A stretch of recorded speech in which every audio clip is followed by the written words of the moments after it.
Missouri's governor is touting and touring a state-of-the-art facility in St. Louis, which aims to prepare kids for a global economy. Junior Achievement of Greater St. Louis invited the public to see their newest programs called JA Trades. Kids connecting electricity, using virtual reality, even operating simulated skid steers, all to inspire them to think about their futures. All of this is part of their broader programs there that reach kids of all ages, young and adult, to strive to do more. So Junior Achievement's one of the best kept secrets out there.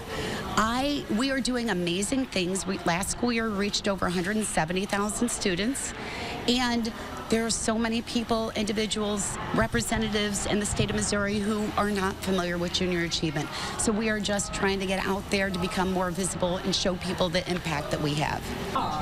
The organization is looking to grow, partnering with the community and even seeking possible public dollars to help them expand.